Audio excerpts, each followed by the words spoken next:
దంతాంచలేన ధరణీతలమున్నమయ్య పాతాళకేళిషు ధృతాదివరాహలీలం ఉల్లాఘనోత్ఫణఫణాధర గీయమాన క్రీడావదానమిభరాజముఖం నమామః. అమరీకవరీభారభ్రమరీ ముఖరీకృతం దూరీకరోతు దురితం గౌరీచరణపంకజం ఇందీవరదళశ్యామం ఇందిరానందకందళం వందారు జనమందారం వందేహం యదునందనం. ఆశంసే నిత్యమానందం రామనామ కథామృతం సద్భిః స్వశ్రవణైర్నిత్యం పేయం పాపం ప్రణోదితుం. వందామహే మహోద్దండదోర్దండౌ రఘునందనౌ తేజో నిర్జిత మార్తాండమండలౌ లోకనందనౌ త్రైలోక్యశల్యోద్ధరణాయ సింధోః చకారబంధం మరణం రిపూణాం. పుణ్యప్రణామం భువనాభిరామం రామం విరామం విపదాముపాసే. బుద్ధిర్బలం యశోధైర్యం నిర్భయత్వమరోగత అజాడ్యం వాక్పటుత్వం చ హనుమస్మరణాత్ భవేత్. యః పృథ్వీభర వారణాయ దివిజైః సంప్రార్థితస్యన్మయః సంజాతః పృథివీతలే రవికులే మాయామనుష్యో వ్యయః. నిశ్చక్రం హతరాక్షసః పునరగాద్ బ్రహ్మత్వమాద్యం స్థిరాం కీర్తిం పాపకరాం విధాయ జగతాం తం జానకీశం భజే. విశ్వోద్భవస్థితిలయాదిషు హేతుమేకం మాయాశ్రయం విగతమాయమచింత్యమూర్తిం ఆనందసాంద్రమమలం నిజబోధరూపం సీతాపతిం విదితతత్వమహన్నమామి. శ్రీరామం నవరత్నకుండలధరం శ్రీరామరక్షామణిం శ్రీరామంచ సహస్రభానుసదృశం శ్రీరామచంద్రోదయం. శ్రీరామం శ్రుతకీర్తిమాకరమహం శ్రీరామం ముక్తిప్రదం. శ్రీరామం రఘునందనం భయహరం శ్రీరామచంద్రం భజే. రామచంద్ర చరణారవిందయోః అంతరంగ చరభృంగలీలయా తత్ర సంతి చ రసాశ్చతుర్విధాః మాకందరస ఏవ పంకజే. శ్రీ గురుభ్యో నమః. హరి ఓం. కౌసల్యా శిశుభేతేన పుత్రేణామిత తేజసా యదా వరేణ దేవానాం అదితిర్వజ్రపాణినా. కేవలం దశరథ మహారాజుకే ఆయన సంతోష కారకుడు కాదు, తల్లికి కూడా. ఆ కుమారుడితో ఉన్నటువంటి ఆ శ్రీరాముడిని కుమారుడిగా కలిగి ఉన్నటువంటి కౌసల్యాదేవి శిశువే ఎంతో శోభిల్లింది, ఎంతో ప్రకాశిస్తున్నది. అంత గొప్పదనం, అంత కీర్తి, అంత ప్రకాశం ఆవిడికి ఎక్కడి నుంచి వచ్చింది? కొడుకు వల్ల వచ్చింది. ఎలాగా అంటే అదితి దేవమాత, మరి ఇక్కడ కౌసల్య కూడా దేవమాతే. అదితి దేవమాతృత్వం ఎవరి వల్ల? ఇంద్రుడి వల్ల వచ్చింది. ఆ ఇంద్రుడి వల్ల అదితి ఎంతగా శోభించిందో ముల్లోకాల్లో ఈ శ్రీరాముడిని పుత్రుడిగా పొంది కౌసల్య మాత కూడా అంతగా శోభించింది అని కౌసల్య ఆనందవర్ధనుడు, కౌసల్య సుప్రజారాముడు అని కూడా చెప్తున్నారు. ఇప్పుడు ఇక నుంచి ఆ శ్రీరామునిలో ఉన్నటువంటి సుగుణాల్ని మరొకసారి మనకి చెవులకు విందుగా చెప్తున్నారు. అలా చెప్పాలి. ఎందుకని అంటే ఆ సుగుణాలన్నీ ఒక చోట పోత పోసినటువంటి ఆకారంగా తయారైతే ఎలా ఉంటుందో అదే శ్రీరాముడు. శ్రీరామునిలో ఉన్నటువంటి గుణాలు ఇవి. మొట్టమొదట నారద మహర్షి వచ్చినప్పుడు వాల్మీకి అడిగాడు 16 గుణాలు ఉన్నాయా అని. ఆయన ఇంకో 40-50 కలిపి చెప్పి ఇవన్నీ దశరథ రాముల్లో ఉన్నాయి అని ఆ దశరథ రాముని యొక్క కథను రామాయణ కథని సంక్షిప్తంగా చెప్పాడు. ఇప్పుడు మళ్ళీ ఇక్కడ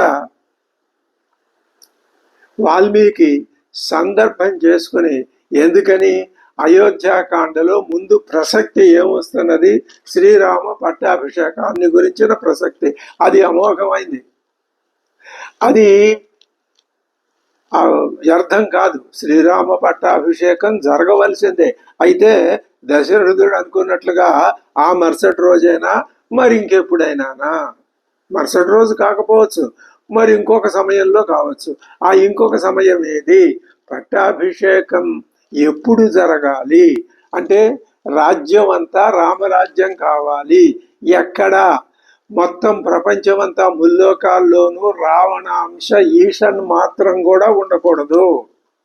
అది రామరాజ్యం. అంతేగాని అక్కడ రావణాసురుని యొక్క అంశాలు, ఆయన రావణాసురుడిలో ఉన్న గుణాలు రాజ్యం చేస్తూ ఉండగా అవి ఈ బ్రహ్మనిష్ఠులైనటువంటి మునులకి మహర్షులకి అపకారాన్ని కలిగిస్తూ ఉండగా, అది అరణ్యం కానీ, కోసల దేశం కానీ, ఏ దేశమైనా కానీ, ఎక్కడైనా కానీ ఆ రావణ అంశ అనేది గుణరూపంగా ఉండకూడదు. అప్పుడు రామరాజ్యం స్థాపించబడాలి, రాముడు పట్టాభిషిక్తుడు కావాలి. మరి కావాలి అంటే ఇప్పుడు ఈ పట్టాభిషేకం కొంచెం వాయిదా. అది దశరథుడు ఆయన పద్ధతి కొద్దీ ఆయన చేయాలని అనుకున్నాడు. ఆయనకి మరి వృద్ధాప్యం వచ్చిపడి, సరే ఆ కథ అలా ఉంచుదాం. ఇప్పుడు ఈ సందర్భంగా అయోధ్యాకాండ నిజంగా రామ పట్టాభిషేకం జరగాలి అని ఆశించబడిన కాండ కాబట్టి ఆ శ్రీరామునిలో ఉన్న గుణాల్ని వాల్మీకే స్వయంగా తను పూనుకొని చెప్తున్నాడు. ఏమని? సహి రూపోపన్నశ్చ వీర్యవాన్ అనసూయక. అతడు రూపోపన్నుడు అంటే లోకోత్తర సుందరుడు, రూపము చేత ఉపపన్నమైన వాడు. ఉపపన్నం కలిగి ఉన్నాడు. ఏం కలిగి ఉన్నాడు? రూపాన్ని కలిగి ఉన్నాడు. రూపం అంటే సౌందర్యం. వీర్యవాన్ మహావీరుడు. అనసూయక ఇతరుల్లోని సుగుణాలనే గ్రహిస్తాడు తప్ప ఇతరుల్లో ఉండే దుర్గుణాలను అసలు ఆయన పట్టించుకోడు. సద్గుణ భూమ అనుపమ అనసూయక భూమౌ అనుపమ, సాటి లేనివాడు. ఇంకా ఇంత శ్రీరాముడితో పోలిక ఎవరుంటారు? ఎవరు లేరు. గుణైర్ దశరథోపమ, గుణముల్లో దశరథుని వంటి వాడు. ఇటువంటి సాటిలేని సత్పుత్రుణ్ణి కన్నటువంటి కౌసల్యాదేవి అదృష్టమే అదృష్టం అని చెప్తున్నారు. సతు నిత్యం ప్రశాంతాత్మ మృదు పూర్వంతు భాషతే ఉచ్యమానోపి పరుషం నోత్తరం ప్రతిపద్యతే. ఆయన ఎప్పుడూ నిత్యము ప్రశాంతంగా ఉంటాడు. అది ఉత్తమోత్తమ లక్షణం. ఏమాత్రం చిన్న అయిష్టం కలిగినా కంగారు పడిపోవటం, కలగుండి పడిపోవటం, తాను ఆ స్థితిని, నిశ్చల స్థితిని కోల్పోవటం, కలుషితం అయిపోవటం, ఆ ప్రభావాన్ని ఇతరుల మీద చూపించటం, ఇలాంటివి ఎంత స్థిత ప్రజ్ఞుల్లోనైనా లోకంలో మనం చూస్తూనే ఉన్నాం. అది లేకుండా ఉంటే అదే శ్రీరామతత్వాన్ని మనం సాధించుకోవటం. ఇప్పుడు మనిషికి సహజంగా పుట్టుకొచ్చే, మనిషితో పాటే పుట్టుకొచ్చే గుణాలు కొన్ని. అవి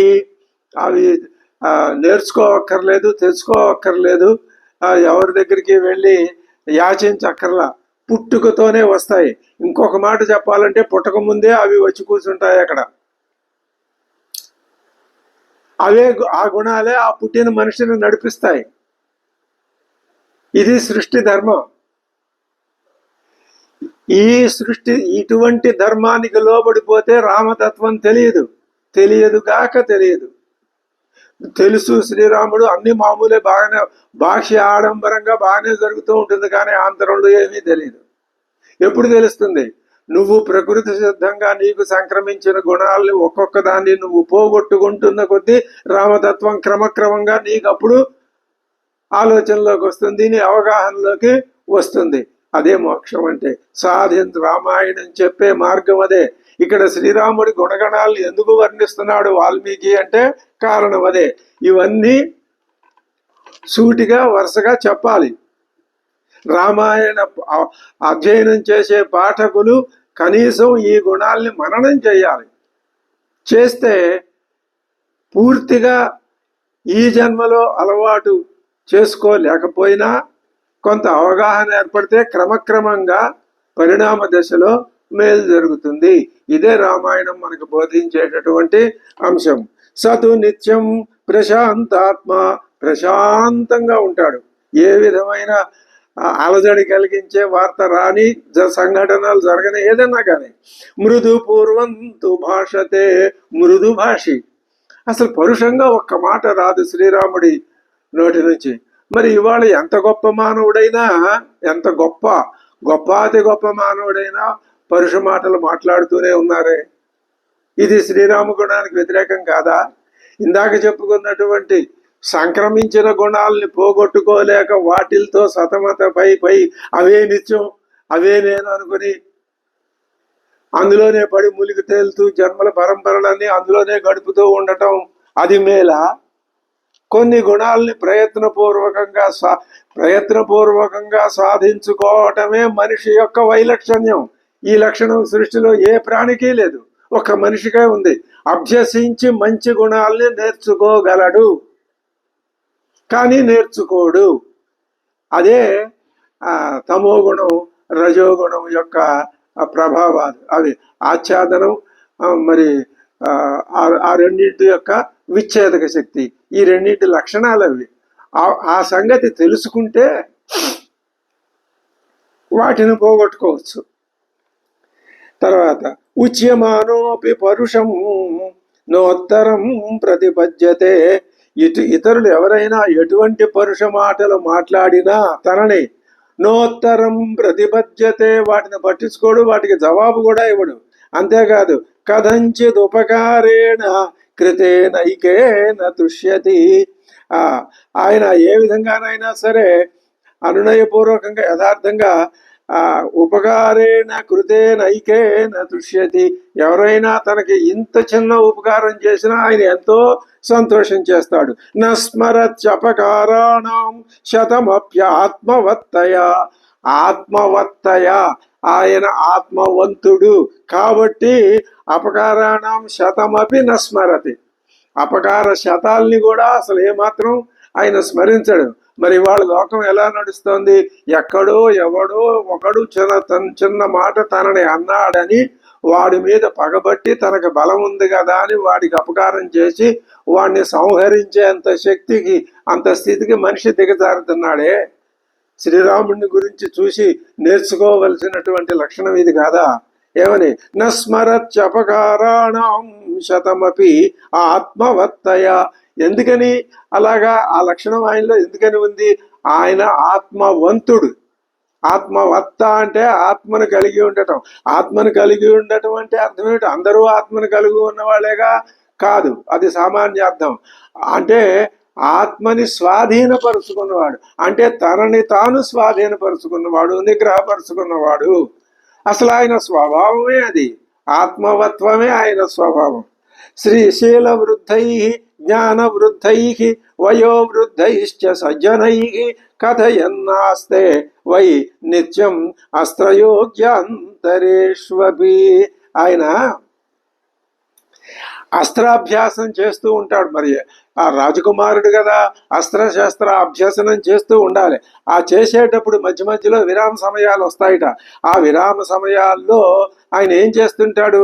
సదాచార సంపన్నులతోటి, జ్ఞాన వృద్ధులతోటి, వయోవృద్ధులతోటి, ఇంకా ఇతర సజ్జనులతోటి వివిధ విషయాలను గురించి చర్చిస్తూ ఉంటాడు ఆ మధ్యకాలంలో. కానీ ఇక్కడ ఏమంటున్నారు? నిత్యం అస్త్రయోగ్య అంతరేష్వపి. అస్త్రయోగ్యాంతర సమయాల్లో కూడా, అలాగే నిత్యము కూడా ఆయన అప్పుడు ఆ మధ్యకాలంలో విరామ సమయంలోనూ పెద్ద పెద్ద వాళ్ళందరితో, జ్ఞానవృద్ధులు, వయోవృద్ధులు, శీలవంతులతో అనేకమైనటువంటి మంచి విషయాల్ని, లోకోపకారకమైన విషయాల్ని ముచ్చటిస్తూ ఉంటాడు. ఆయన నిత్య స్వభావమే అది. అంటే ఏ విధమైనటువంటి కుట్రలు, కుతంత్రాలు, దురూహలు అనేవి ఆయనకి లేవు, రావు. ఆయన ఎప్పుడూ వాటిని గురించి ఆలోచించడు. బుద్ధిమాన్ అంటే ప్రశస్తమైన ధీమాన్, గొప్ప ధీశక్తి కలవాడు. మధురాభాషి మధుర భాషణశీల, మధురంగా మాట్లాడేటటువంటి శీలం కలవాడు.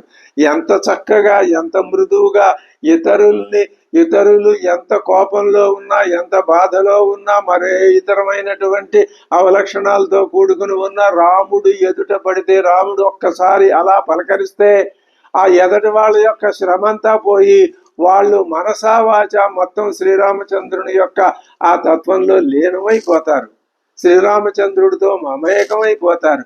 అది మధురాభాషిత్వం. బుద్ధిమాన్ మధురాభాషి పూర్వభాషి ప్రియం వద. పూర్వభాషి, ఎవరైనా మనిషి ఎదురుకుండా రావటం తటస్థిస్తే ఆయన ఏదో చెప్తాడులే, ఆయన సంగతి ఆయన చెప్తాడులే, మనం ఎందుకు బయటపడటం, ఏమంటాడు, మంచి చెప్తాడో చెడ్డ చెప్తాడో, ఇలాంటి ఆలోచనలు లేవు. అసలు ఆయన ఎదుటి వాళ్ళ ఆలోచనలు అక్కర్లేదు. మధురాభాషి పూర్వభాషి, ముందు ఈయనే మాట్లాడేసేస్తాడు, తీయగా మాట్లాడతాడు. ఆ మాట్లాడటంలో కూడా వాళ్ళకి ఇష్టమైన మాటలే చెప్తాడు. ఇష్టమైన మాటలు చెప్తాడు కదా అని అధర్మాన్ని గురించి చెప్పడు, ప్రియమే చెప్తాడు. కానీ న్యాయం తప్పిన మాటల్ని చెప్పడు. ప్రియం వద, ప్రియమైన మాటలు చెప్తాడు. వీర్యవాన్, పరాక్రమవంతుడు. నచ వీర్యేణ మహతాస్వేన విస్మిత, ఆయన తన పరాక్రమవంతుడే, కానీ తన పరాక్రమం వలన తాను ఎప్పుడూ గర్వపడిన వాడు కాదు. నచానృత కథ, ఆయన అబద్ధాన్ని ఎప్పుడూ అబద్ధం చెప్పాల్సిన అవసరం ఆయనకి లేదు. అసలు ఆయన శీలం, ఆయన స్వభావంలో అబద్ధం చెప్పటం అనేది లేదు. విద్వాన్, సకల విద్యాపారంగతుడు. వృద్ధానాం ప్రతిపూజక, వృద్ధులందరినీ ప్రతిపూజక. వాళ్ళు వస్తూ ఉంటే ఎదురు వెళ్ళి వాళ్ళకి నమస్కారం చేసి వాళ్ళని పూజించే అలవాటు కలవాడు.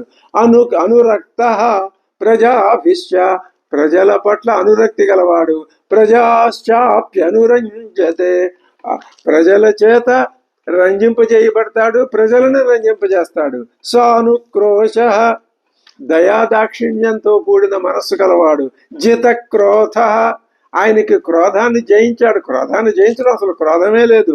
బ్రాహ్మణ ప్రతిపూజక, ఆయన బ్రహ్మనిష్ఠులైనటువంటి వేదాంత తత్వజ్ఞులైనటువంటి మహర్షి కల్పులైనటువంటి ఋషితుల్యులైనటువంటి అటువంటి బ్రాహ్మణోత్తముల యొక్క వాళ్ళకి ప్రతి పూజక, ఎదురు వెళ్ళి వాళ్ళని పూజిస్తాడు. ఆయన వాళ్ళని ఉద్ధరించడం కోసమే కదా ఆ శ్రీ మహావిష్ణువు రామావతారంలో ధరించింది. వేదవేద్యుడు, వేదం ఆ పరమ పురుషుడిని గురించి ఎలా చెప్పింది, ఇది పరమ పురుషుడి లక్షణం అని చెప్పింది కదా. ఆ లక్షణాలన్నింటితోటే ఈయన ఇక్కడ జన్మించాడు. దీనానుకంపి, దీనత్వంలో, దైన్యంలో, బాధల్లో, కష్టాల్లో ఉన్న వాళ్ళ మీద దయ చూపిస్తాడు. అవసరమైతే వాళ్ళకి సహాయం. ధర్మజ్ఞ నిత్యం ప్రగ్రహవాన్ శుచి, ప్రగ్రహవాన్ నిత్యము నియమనిష్టలతో ఉంటాడు. ప్రగ్రహం అంటే మనస్సు యొక్క ఆ నిగ్రహం అనేది ఆయనలో ఉన్నది. శుచికి ఏమాత్రం ఆ శుచి, మానసికమైన శుచిత్వం, ఇతరుల సంపదన కానీ ఇతరులకు సంబంధించిన దేన్ని కూడా ఎప్పుడూ ఆశించడు. ఇవన్నీ ఉత్తమోత్తమ లక్షణాలు.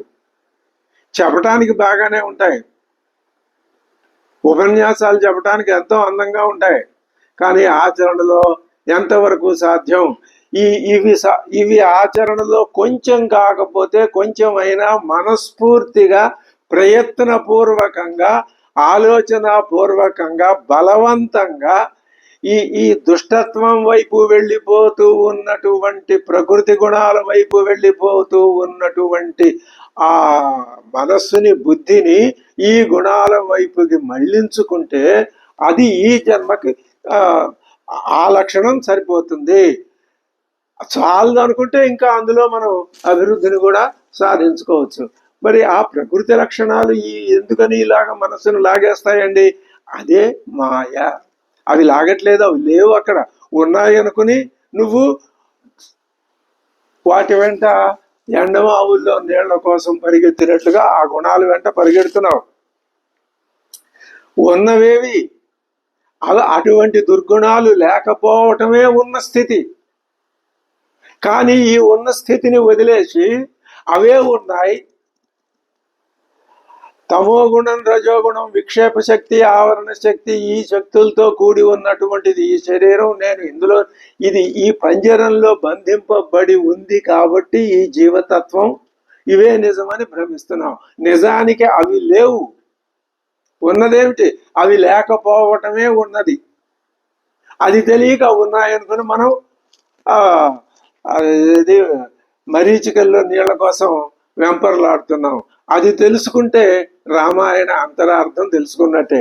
అందుకే శ్రీరామచంద్రుని యొక్క గుణాలన్నీ వరుసనే చెప్తుంటే ఇది ఈనాటికి కూడా విద్యా విధానంలో మానవ సమూహం అంతా ఈ దేశం అని లేదు, విద్యార్థులకి మంచి గుణాల్ని ఏదో ఒక రూపంలో, అవి శాస్త్రాలు కావచ్చు, భాషలు కావచ్చు, మరొకటి ఏదైనా కావచ్చు, దేంట్లోనైనా సమాజం ఏం చేస్తుందంటే పెద్దలు పిల్లలకి విద్యా బుద్ధులు నేర్పాలి. ఇవే విషయాల్ని వాటిని ఒక్కొక్కసారి ఆ పెద్ద పెద్ద సమూహాలుగా చేసి కానీ, లేదా ఒకే ఒక ప్రయత్నంలో కానీ, లేదా కొద్దిగా కానీ, లేదా వయస్సుని బట్టి క్రమక్రమంగా కానీ విభజించుకుంటూ మొత్తం ఇవే చెప్పడం జరుగుతోంది. ఇది రామాయణం.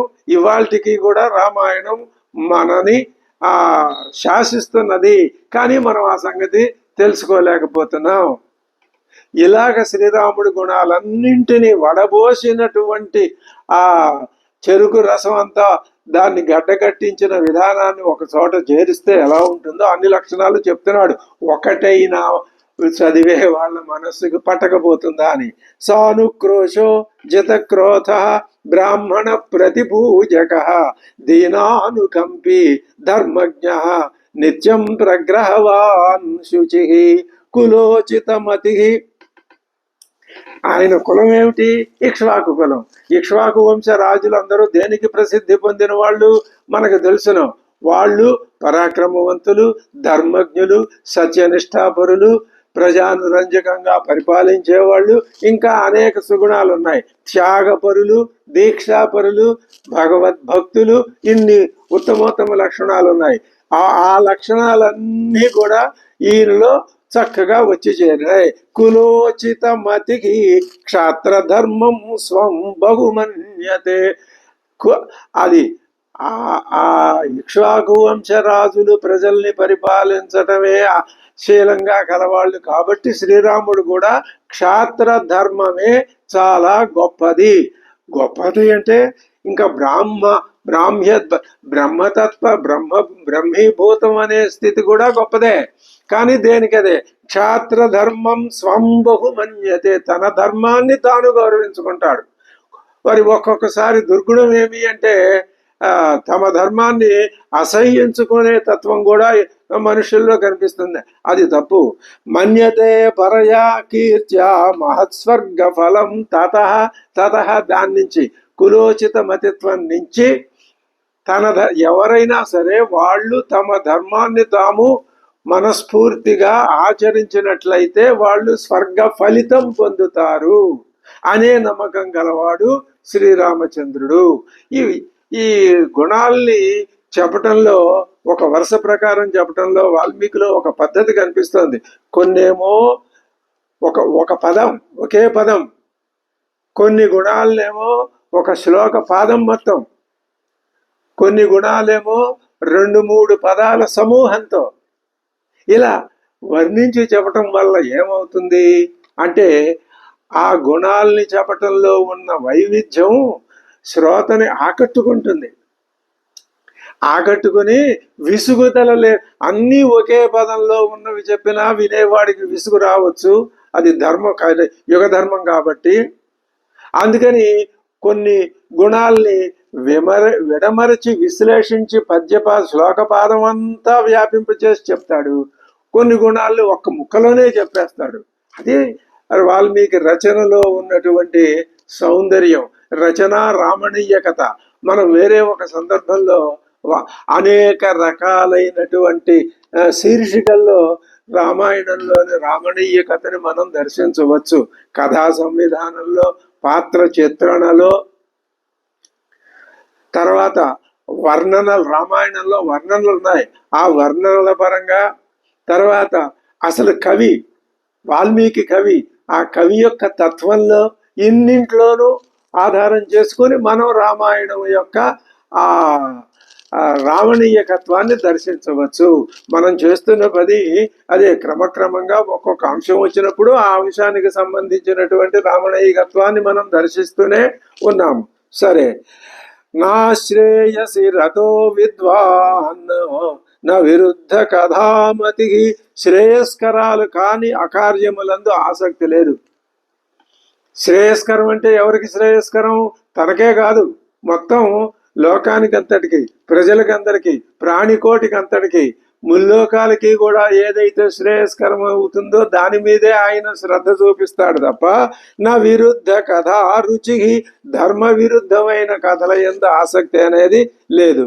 నా శ్రేయసి రత విద్వాన్. విద్వాంసుడు. ఈ విద్వాన్ అనే మాట 2 సార్లు 3 సార్లు ప్రయోగించాడు.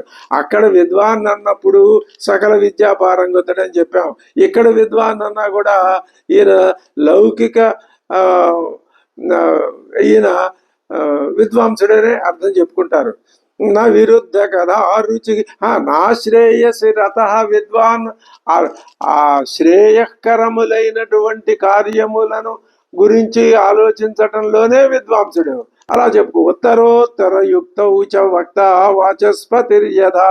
ఉత్తరోత్తర యుక్త అంటే లౌకిక వైదిక విషయాల్ని యుక్తియుక్తంగా మాట్లాడటంలో అతడు బృహస్పతి వంటి వాడు.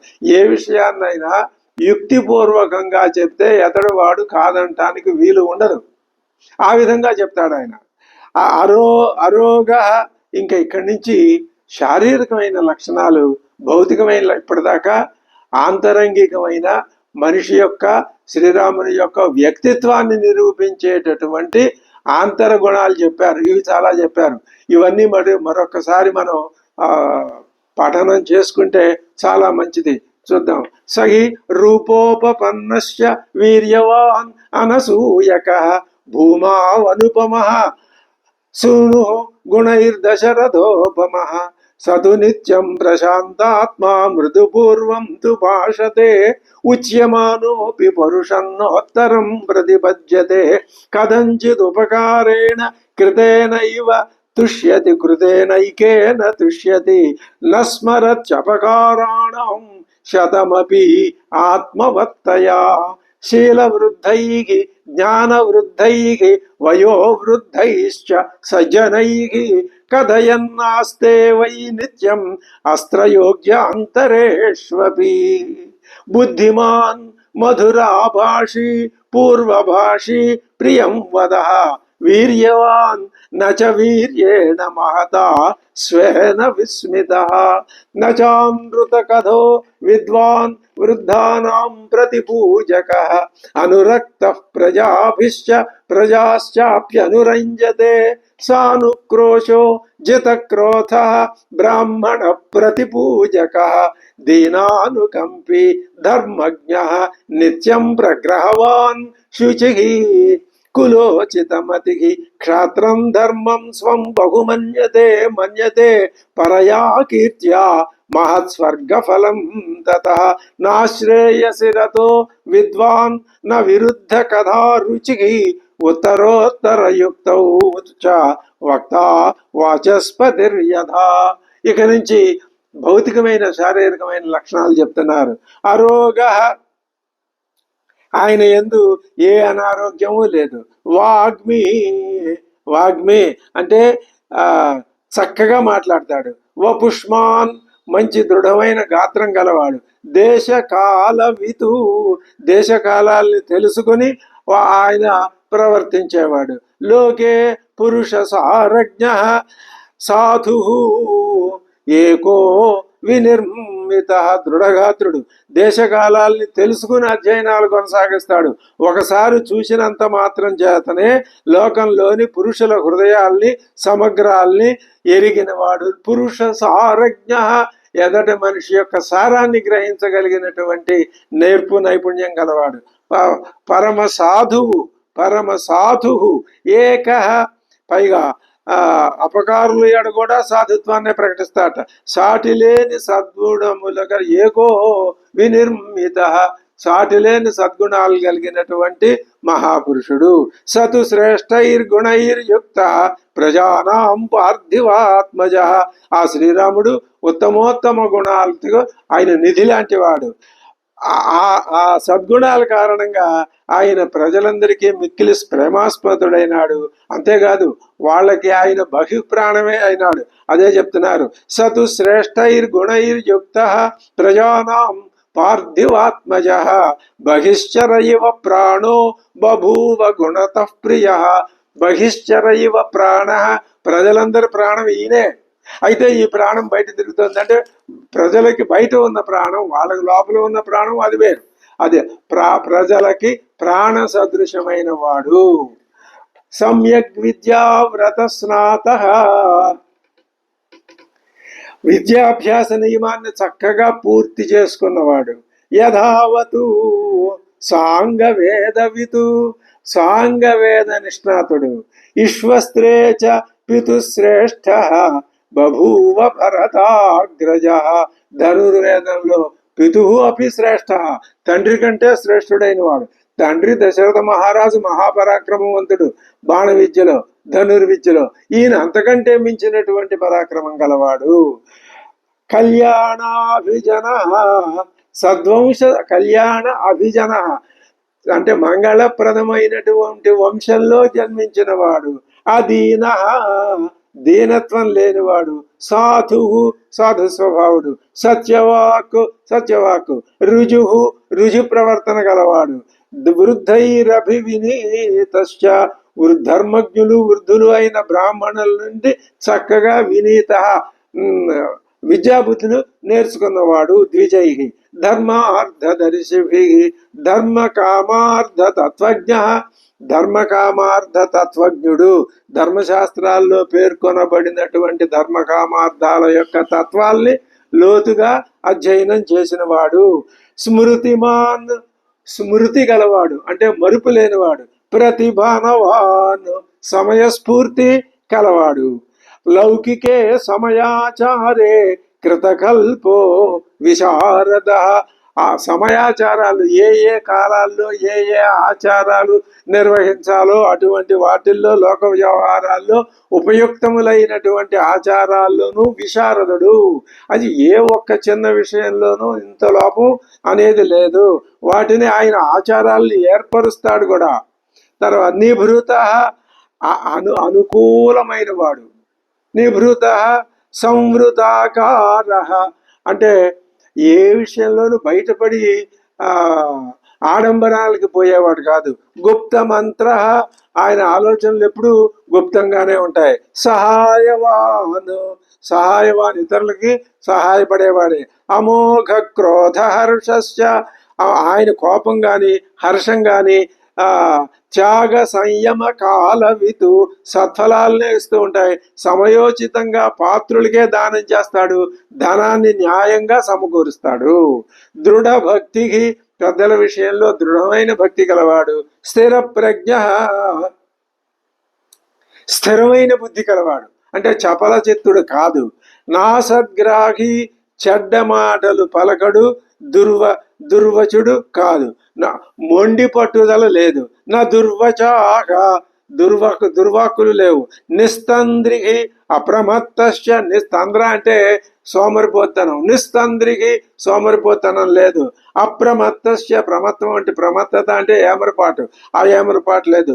స్వదోష పరదోష వితు, ఇతరుల దోషాలు తన దోషాలు కూడా పూర్తిగా తెలిసినవాడు. శాస్త్రజ్ఞశ్చ సర్వశాస్త్ర కోవిదుడు, కృతజ్ఞశ్చ కృతజ్ఞుడు, చేసిన మరి ఎప్పుడూ మర్చిపోడు, పురుష అంతరకోవిద పురుషుల్లోని ఆంతర్యం తారతమ్యం బాగా తెలిసినవాడు, యః ప్రగ్రహ అనుగ్రహయో యథా న్యాయం విచక్షణ యథాన్యాయంగా అంటే శాస్త్ర మర్యాదలను అనుసరించి ఆయన ప్రగ్రహ అనుగ్రహ అనుగ్రహాన్ని చూపించడం, మరి లేకపోతే అనుగ్రహాన్ని చూపించకుండా ఉండటం, నిగ్రహించటం, వాళ్ళ మీద శిక్షించటం లాంటివి ఆయనకి సమయోచితంగా సందర్భాన్ని బట్టి చేస్తాడు. సత్సంగ్రహ ప్రగ్రహణే స్థానవితు నిగ్రహస్య చ సత్సంగ్రహ ప్రగ్రహణే సత్పురుషుల్ని దగ్గరకు తీసుకోవటంలో వాళ్ళకి తోడ్పడటంలోనూ శ్రీరాముడు కుశలుడు. సమయమెరిగి దుర్జల్ స్థానవితు నిగ్రహస్య చ నిగ్రహానికి శిక్షించటానికి కూడా ఆయన సమయం సందర్భాలు తెలిసినవాడు. ఆయ కర్మణ్యుపాయజ్ఞ ఆయన ఏం చేస్తాడు, ప్రజల్ని ప్రభుత్వానికి ఆదాయం వచ్చే ఏ విధంగా ఆదాయం వస్తుందో అందులో ఉపాయజ్ఞుడు, ఉపాయం ఆయనకి తెలుసును. సందృష్టౌ యయకర్మవిదు తన శాస్త్రం ప్రకారం కోశాగారానికి ధనాన్ని సంపాదించి పెట్టేవాడు, శాస్త్రం ప్రకారమే వ్యయం చేసేవాడు కూడా. శ్రైష్ట్యం శాస్త్ర సమూహేషు ప్రాప్తో వ్యామిశ్రకేషు చ అర్ధధర్మౌ చ సంగృహ్య సుఖతంత్రో నాలస సకల శాస్త్రాల్లో సంస్కృతాది భాషల్లో నాట్యాలంకార కావ్యాలంకారాదుల్లో కూడా శ్రీరాముడు కోవిదుడే. ధర్మబద్ధంగా ఆర్జించిన అర్థం పరిధిలో సుఖాన్ని కోరుకుంటాడే. ఆ కర్తవ్య కార్యాలయందు అలసత్వానికి ఏమాత్రం చోటు ఇవ్వడు. వైహారికాణం శిల్పానాం విజ్ఞాత అర్ధ విభాగవితు ఆరోగ్యే వినయే చైవ యుక్తో వారణవాజినాం ఆయన సంగీత చిత్రకళల్లో వీణ వేణు మృదంగాది వాయిద్యాల విషయంలో ఆరితేరినవాడు. ధనాన్ని క్రమ పద్ధతిలో అనుసరించి సద్వినియోగం చేయటం బాగా తెలిసినవాడు. ఏనుగుల్ని గుర్రాల్ని అధిరోహించటంలో అదుపు చేయటంలో మంచి నైపుణ్యం గలవాడు. ధనుర్వేద విదాం శ్రేష్ఠ లోకే అతిరథ సమ్మత ఆయన ధనుర్వేద రహస్యాలు బాగా తెలుసు. ధనుర్ధారుల్లో అతిరథుడు శ్రేష్ఠుడు. అభియాత ప్రహర్త సేనానయ విశారద అతిరథుల చేత పూజింపబడి స్వయంగా తానే శత్రుసేనలకు ఎదురు వెళ్లి ముందు భాగంలో నిలిచి వాళ్ళని దెబ్బతీసేటటువంటి ఆ ధైర్యం ఉత్సాహం కలవాడు. అప్రదృశ్యశ్చ సంగ్రామే క్రుద్ధైరపి సురాసురై యుద్ధరంగంలో క్రోధపరవశులై ఉన్న సురాసురులను సైతం ఎదిరించగలిగినటువంటి నేర్పు గలవాడు. అనసూయ అసూయ ఏమాత్రం లేదు. ఎదటి వాళ్లలో ఉన్న మంచితనాన్ని కప్పిపుచ్చి దోషాలను వెతకటమే అసూయ. అది ఆయన లేదు ఆయనకి. చిత క్రోధాన్ని జయించినవాడు. నా దృప్త ఆ గర్వం లేదు. నచ మాత్సర్యం లేదు. నచ అవమంతా భూతానాం ఏ ప్రాణిని అవమానించడు. నచ కాలవశానుగా కాలానికి కాలానికి వశమైన వాడు కాదు, అంటే కాల అతీతుడు, అందరినీ సమానంగానే గౌరవించగలిగినటువంటి స్వభావం కలవాడు. ఏవం శ్రేష్ఠ గుణైర్యుక్త ప్రజానాం పార్థివాత్మజ సమ్మత స్త్రిషు లోకేషు వసుధాయాక్షమా గుణై ఆయనలో ఉన్నటువంటి ఈ క్షమా మొదలైన గుణాల వల్ల త్రిషు లోకేషు సమ్మత ముల్లోకాల్లోనూ రాముడు అంటే అందరూ సమ్మతిస్తారు.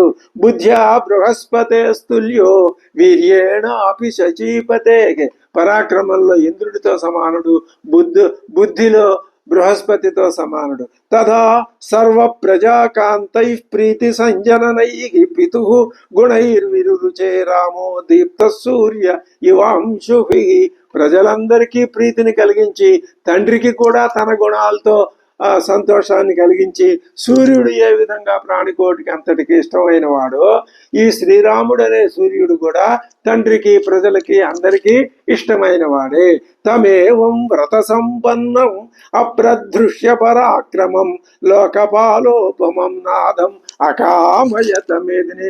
వాల్మీకి స్పష్టంగా చెప్తున్నాడు. మరి ఇన్ని సుగుణాలు, ఇన్ని మంచితనాలు, ఇంత ప్రజలందరికీ ఇష్టమైనటువంటి లక్షణాలు, ఏమాత్రము దుష్టత్వం అనేది ఎక్కడ ఈషన్ మాత్రం లేని స్వభావం కలిగిన ఆ మహానుభావుడు ముల్లోక ఈయనే తనకు రాజు కావాలని మేదిని అంటే భూమి కోరుకున్నది. భూమి కోరుకున్నది అంటే భూమి అయిన ఉన్నటువంటి ప్రజలు కోరుకున్నారు. ప్రజలే కాదు, ప్రాణికోటి మొత్తం, సృష్టి ప్రకృతి మొత్తం కూడా. ఎందుకని? ఆయన మహావిష్ణువు. మహావిష్ణువు యొక్క సృష్టి ఇది. ఈ ఇప్పుడు బంగారం యొక్క సృష్టే ఆ కాసుల పేరు. కాసుల పేరు బంగారం విడిచి లేదు. కాబట్టి కాసుల పేరు యొక్క కీర్తి ప్రతిష్టలు దేనివి? బంగారానివే. ఎందుకని? కాసుల పేరు యొక్క స్వరూపం బంగారమే. అలాగే ఈ సృష్టి మొత్తం ఆయన చేసిందే. ఈ సృష్టికి అంతటికి స్వరూపం ఎవరు? ఆయనే. కాబట్టి ఎవరైనా, ఏ మనిషి అయినా కానీ, ఏ ప్రకృతి అయినా కానీ తన స్వరూపాన్నే తాను గౌరవించుకుంటుంది తప్ప, తన స్వరూపం అంటేనే తాను ఇష్టపడుతుంది తప్ప మరొకళ్ళంటే ఎందుకు ఇష్టపడుతుంది? అసలు మరొకటి ఎక్కడుంది? లేదుగా. తన స్వరూపమేగా తనకున్నది. ఈ బయటికి కనిపించేది విభూతే కదా. తమేవం వ్రత సంపన్నం అప్రదృశ్య పరాక్రమం లోకపాలోపమం నాథం అకామయత మేదిని. సమస్త లోకం, భూమండలం అంతా కూడా శ్రీరాముడే రాజు కావాలని అకామయత అని వాల్మీకి ముందు చెప్తున్నాడు. అంటే అర్థమేమి? ఇప్పుడు రాముని యొక్క రాముడు రాజు కావటం అన్నది ఇంకా తప్పనిసరి. ఎందుకని? ప్రజలందరి మనస్సుల్లోనూ రాముడే ఉన్నాడు, ఆయనే రాజు అనే భావన బాగా అధికంగా ఉన్నది. ఇంకా అది జరగకపోతే ఏది జరుగుతుంది? అది చెప్తున్నారు. ఏతయిస్తు బహుభిర్యుక్తం గుణైరనుపమైస్వతం దృష్ట్వా దశరథో రాజా చక్రే చింత. అది చింతాం పరంతప. కథ, కథన విధానం అంటే అది. ప్రకృతి అంతా కోరుకుంది, ఇంకా దశరథుడు కోరుకోవటంలో విశేషం ఏముంది? కోరుకుని తీరాలి. రాజా చక్రే చింతాము. ఆయనకి ఆలోచన మొదలైంది. రాముణ్ణి రాజుని చెయ్యాలి అనే ఆలోచన. 2 శ్లోకాలు వరుస. ఈ 2 శ్లోకాల్లో అందులో భావాన్ని ఇందులోకి చొనిపి ఈ విధంగా మొత్తం మీద తాను చెప్పదలుచుకున్న అంశానికి ఇక్కడ బహిరంగపరిచి వ్యాప్తి కలిగి చేస్తున్నాడు వాల్మీకి. అధరాజ్ఞో బభూవైవనం వృద్ధస్య జరజీవిన ప్రీతిరేష కథన్ రామో రాజస్యాన్మయ జీవితి. తాను జీవించి ఉండంగానే రాముడు రాజైతే ఆ దృశ్యాన్ని చూసుకొని తాను ఆనందించి తరించిపోవాలి అని ఆ దశరథుని ఆకాంక్ష. ఏషాక్ష్య పరా ప్రీతి హృది సంపరివర్తతే కదా నామ సుతంద్రక్ష్యామి అభిషిక్తమహం ప్రియం. నా ప్రియపిత్రుడైనటువంటి శ్రీరాముణ్ణి ఎప్పుడు రాజుగా చూడగలననే గాఢమైన కాంక్ష హృది సంపరివర్తతే, ఆయన హృదయంలో బాగా నాటుకుపోయింది. వృద్ధి కామోహి లోకస్య సర్వభూతానుకంపన మత్త ప్రియతరో లోకే అని అంటున్నాడు. ప్రజల అభివృద్ధి యొక్క పాటుపడేవాడు, సకల ప్రాణుల పట్ల కృప చూపించేవాడు, వర్షించే మేఘం వలె పర్జన్య యువ వృష్టిమాన్, వర్షించే మేఘం వలె జనుల యొక్క తాపాన్ని పోగొట్టేవాడు. వాళ్ళకి నాకంటే కూడా ఇప్పుడు శ్రీరాముడు ప్రీతిపాత్రుడు అని ఆయన గ్రహించేశాడు. పరాక్రమంలో మరి ఇంద్రుడు యముల వంటి వాడు, బుద్ధికి బృహస్పతి, మేరు నగధీరుడు, సద్గుణాలచే నన్ను మించిన వాడు. అటువంటి నా కుమారుడు ఈ సమస్త భూమండలాన్ని రాజుగా భూమండలానికి అతడు రాజు అయితే నేను ఈ వయస్సులో చూసి స్వర్గ సుఖాల్ని పొందుతాను. యమశక్ర సమో వీర్యే బృహస్పతి సమో మతౌ మహీధర సమో ధృత్యాం మత్తస్య గుణవత్తర మహీమహమిమాం కృష్ణాం అధితిష్టంతమాత్మజం అనేన వయసా దృష్ట్వా యథా స్వర్గమవాప్నుయాం. అటువంటి ఇంద్రసముడు యమసముడు అయినటువంటి ఆ శ్రీరాముడు ఆయన్ని రాజుగా చూసి నేను స్వర్గమవాప్నుయాం, ఏ విధంగా నేను స్వర్గానికి వెళ్ళగలనా అని అదే ఇప్పుడు నాకు బలమైనటువంటి ఆకాంక్షగా ఉన్నది అని అనుకుంటున్నాడు ఆయన. ఇది ఏతైర్విధైస్తైస్తై అన్యపార్థివ దుర్లభై శిష్టై అపరిమేయిశ్చ లోకే లోకోత్తర గుణై తం సమీక్ష మహారాజ యుక్తం సముదితై శుభై నిశ్చిత్య సశుభై సార్ధం యువరాజం అమన్యత. అటువంటి శుభలక్షణుడైన కుమారుణ్ణి చూసి దశరథ మహారాజు ఆయన ఏం చేశాడు, నిశ్చిత్య సచివై సార్ధం, మంత్రులందరితో విడివిడిగా కానీ అందరినీ కానీ ఏ విధంగానైనా కానీ అందరితో నిశ్చిత్య ఆలోచన చేసి నిర్ణయించి యువరాజమమన్యత, ఇంకా శ్రీరాముడే యువరాజు అనే ఒక నిర్ణయానికి ఆయన వచ్చేశాడు. ఈ కోరిక ఎక్కడ మొదలైంది? ప్రకృతిలోనే మొదలైంది. అది దశరథుడిలో చేరింది. ఇప్పుడు ఈ విధంగా ప్రజలందరినీ ఆయన ఇప్పుడు మంత్రులు ముందు మొట్టమొదటి దశలో మంత్రులతో సమాలోచనలు చేసి శ్రీరాముడికి రాజ్యాన్ని అప్పగించాలి. దివ్యంతరిక్షే భూమౌచ ఘోరముత్పాతజం భయం సంచక్షే చ మేధావి శరీరే చ ఆత్మనోజరాం.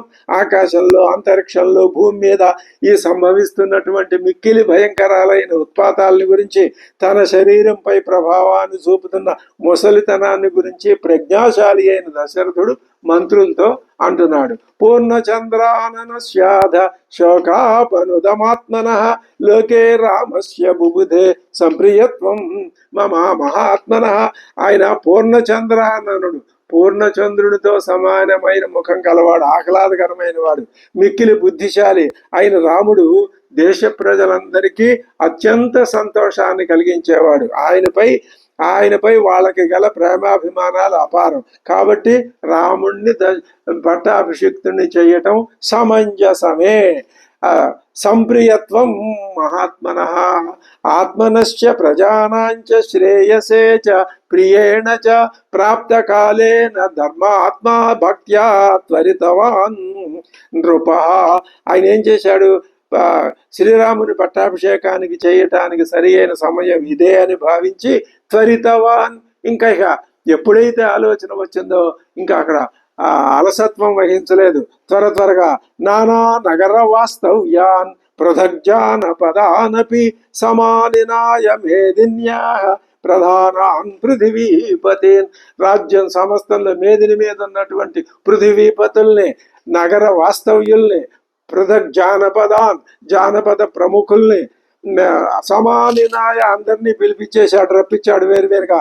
నతు కేకయ రాజానం జనకన్వానరాధిప త్వరయా చానయామాస పశ్చాత్తౌ శ్రోష్యత ప్రియం. వాళ్ళు తర్వాత వింటారులే, ప్రస్తుతం వాళ్ళు వచ్చే సమయం లేదు అని చెప్పి కేకయ్య రాజుగారిని కానీ ఆ ప్రజల్ని కానీ జనక మహారాజుని కానీ వీళ్ళిద్దరిని మినహాయించి మిగిలిన అందరినీ కూడా ఆయన తన రాజ్యంలో ప్రముఖులైన వాళ్ళందరినీ, జానపదులు, పౌరులు, పట్టణవాసులు అందరినీ కూడా పిలిపించాడు. తాన్వేష్మ నానాభరణై యథార్థం ప్రతిపూజితాన్. ఆ వచ్చిన వాళ్ళందరికీ సకల సౌకర్యాలు సదుపాయాలు కల్పించేశారు. దదర్శ అలంకృతో రాజా ప్రజాపతిరివ ప్రజా అధోపవిష్ఠే నృపతౌ. పెద్ద కొలువు సభ తీర్చారు. నృపతౌ ఉపతిష్ఠే, మహారాజు గారు కూర్చుని ఉండగా తస్మిన్ పరబలార్దనే తతః ప్రవివిషు శేషాః రాజానో లోకసమ్మతాః. ఆ సభలో లోకసమ్మతులైనటువంటి రాజులందరూ కూడా వచ్చారు, ప్రవేశించారు, వాళ్ళ స్థానాల్లో కూర్చున్నారు. అదా రాజ వితీర్ణేషు వివిధేషు ఆసనేషు చ. రాజులకి ఆ వచ్చిన ప్రముఖులందరికీ ఆసనాలు చూపించారు. రాజానమేవ అభిముఖ నిషేధు. రాజుగారికి ఎదురుకుండా ముఖం పెట్టి కూర్చున్నారు వాళ్ళు.